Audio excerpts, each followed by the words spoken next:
Demak, vazifalar sahifasi. Vazifalar bu siz yoki jamoangiz bajarish kerak bo'lgan ishlar ro'yxati.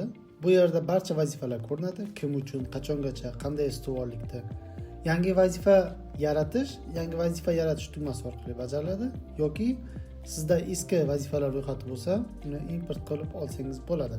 Hozir ekranda ko'rib turganimiz bu go'zallik saloni uchun demo va uning o'ziga mos vazifalari turadi. Yangi vazifa yaratish tugmasi bosilganda vazifaning sarlavhasi yoziladi, ya'ni vazifaning nomi.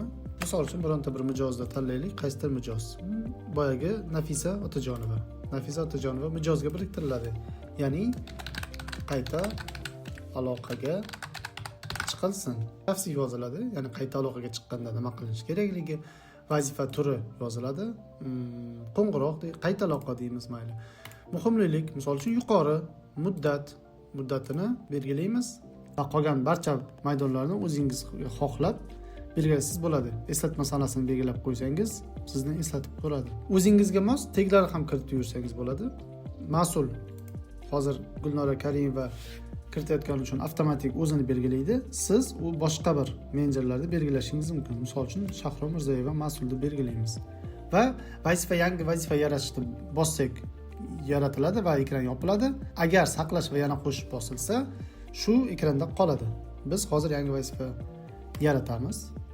Demak, qayta aloqaga chiqilsin degan vazifa yaratildi. Ustuvorligi o'rta, Shahlo Mirzoyevaga va muddati. Tepada vazifalarda qidirish nomi bilan qidirsak bo'ladi. Hozir misol uchun yaratganimizdan qayta aloqaga chiqilsin bilan qidirsak bo'ladi. Muhimlik darajasi bilan filtr qilsak bo'ladi. Mening vazifalarimni bossak faqat o'zimizga tegishli bo'lgan vazifalarni ko'ramiz. Muddati o'tganlarni bossak, muddati o'tgan vazifalarni ko'ramiz. Qayta aloqaga chiqilsin vazifasi. Agar jarayonda bo'lsa, buni Kanban ko'rinishida, hozirgi ko'rinishda to'g'ridan to'g'ri jarayondagi o'tkazamiz. Yoki buni yana mana bunda ro'yxat ko'rinishi ham bor. Bu yerda ham mana jarayonda bosganimizda mana qayta aloqaga chiqilsin degan vazifamiz ko'rinadi va bu vazifani ustiga bosganimizda vazifa haqida to'liq ma'lumot chiqib keladi. Ya'ni bog'lanishlar, mas'ul kim, yaratuvchi kim, mijoz kim. Mijoz haqida ma'lumot to'liq bilmoqchi bo'lsak, shu yerda to'g'ridan to'g'ri ustiga bossak, mijoz haqida ma'lumotga kirib ketadi. Yana qanday statuslar bor? Demak, yana bajarilmagan jarayonda bajarildi, bekor qilindi statuslari bor vazifalarda.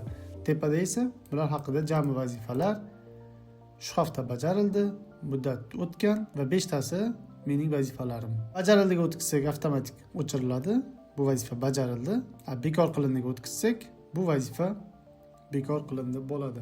Vazifa ustida ishlayotganda statusni bajarildini bossangiz, ish yakunlandi hisoblanadi. Vazifalar bilan hech qanday ish unutilmaydi. Har bir mijoz, har bir ish nazoratda bo'ladi.